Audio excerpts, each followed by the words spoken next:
সময়টা ছিল ২৯ এপ্রিল ২০২৬। ইরানের একটা রাডার কন্ট্রোল রুমে কর্মরত কর্মকর্তারা হঠাৎ করে একটা অস্বাভাবিক বিষয় লক্ষ্য করেন। তাদের রাডার স্ক্রিনে একটা অচেনা হেলিকপ্টার ধরা পড়ে। হেলিকপ্টারটি ইরানের আকাশসীমার খুব কাছাকাছি এলাকায় কয়েকবার চক্কর দেয়।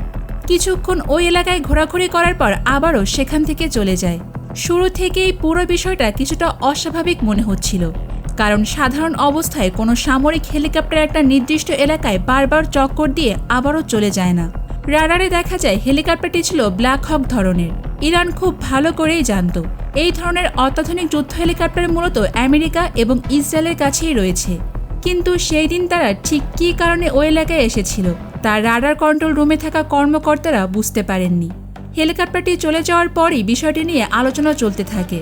কর্মকর্তারা বারবার চেষ্টা করছিলেন বোঝার জন্য আসলে ওই এলাকায় এমন কি রয়েছে যার কারণে এত আধুনিক সামরিক হেলিকপ্টার সেখানে এসে ঘুরে গেল। এর প্রায় ২৫ থেকে ৩০ মিনিট পর পরিস্থিতি আরও রহস্যময় হয়ে ওঠে। রাডারে আবারও একটা অচেনা সিগন্যাল ধরা পড়ে। এবার সেটি ছিল একটা ফাইটার জেট। রাডার কন্ট্রোল রুমে থাকা অফিসাররা লক্ষ্য করেন ফাইটার জেটটি ঠিক একই এলাকায় আসে, কিছুক্ষণ সেখানে ঘোরাঘুরি করে এবং কয়েকবার চক্কর দেওয়ার পর আবারও চলে যায়।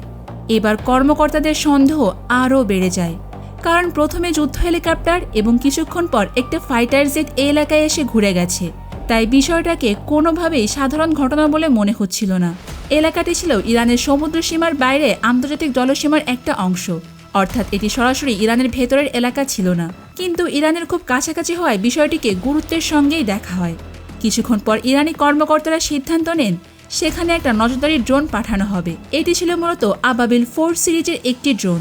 এই ধরনের ড্রোন মাটির কয়েক কিলোমিটার ওপরে উঠে দীর্ঘ সময় ধরে নজরদারি চালাতে পারে।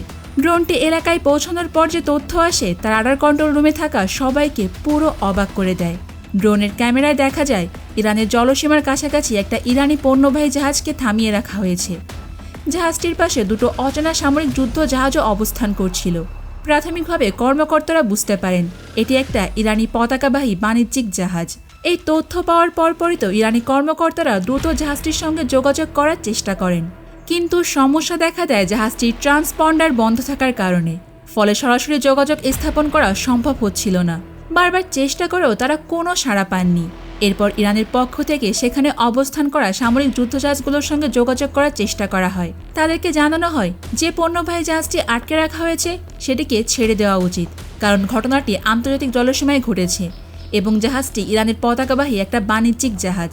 কিন্তু ইরানের এই বার্তায় কোনো জবাব পাওয়া যায়নি। যুদ্ধজাহাজগুলোর পক্ষ থেকে কোনো উত্তর না আসায় পরিস্থিতি আরও জটিল হয়ে ওঠে। রাডার কন্ট্রোল রুমে থাকা কর্মকর্তারা পুরো ঘটনাটি নিবিড়ভাবেই পর্যবেক্ষণ করতে থাকেন। এরপরে ইরানের পক্ষ থেকে কঠোর প্রতিবাদ জানানো হয়। ঘোষণা দেওয়া হয় নির্দিষ্ট সময়ের জন্য ইসরায়েলের এইলাট রেমন বিমানবন্দরের আশেপাশে এলাকায় সাধারণ মানুষ যেন না যায়। বিশেষ করে বিমানবন্দরের ১ কিলোমিটার এলাকার মধ্যে প্রবেশ না করার জন্য সতর্ক করা হয়। এই ঘোষণার পর পরিস্থিতি আরও কঠিন হয়ে ওঠে। কয়েক ঘন্টা পর ইরানের বুশেহর অঞ্চলের একটা সামরিক ঘাঁটি থেকে একের পর এক ক্ষেপণাস্ত্র উৎক্ষেপণ করা হয়। সেগুলো দ্রুত আকাশে উড়ে যায়। পরবর্তীতে বিমানবন্দর এলাকার ক্ষয়ক্ষতির খবর বিভিন্ন আন্তর্জাতিক সংবাদ মাধ্যমে প্রকাশিত হয়। অন্যদিকে ইসরায়েলের পক্ষ থেকে জানানো হয় পণ্যবাহী জাহাজটি শুধুমাত্র একটা সাধারণ নৌ পরিবহনের জন্য অল্প সময়ের জন্যই থামানো হয়েছিল। এর পেছনে অন্য কোনো উদ্দেশ্য ছিল না। ইসরায়েলের এই বক্তব্যের কয়েক ঘন্টা পর অবশেষে আটকে রাখা পণ্যবাহী জাহাজটিকে ছেড়ে দেওয়া হয়। ইরানের পক্ষ থেকে আনুষ্ঠানিকভাবে একটা বার্তা প্রকাশ করা হয়। সেখানে বলা হয় ইরানের যে কোনো সম্পদ, পণ্যবাহী জাহাজ কিংবা অন্য দেশের সামুদ্রিক সম্পদের বিরুদ্ধে কেউ যদি পদক্ষেপ নেওয়ার চেষ্টা করে তাহলে তার কঠোর জবাব দেওয়া হবে।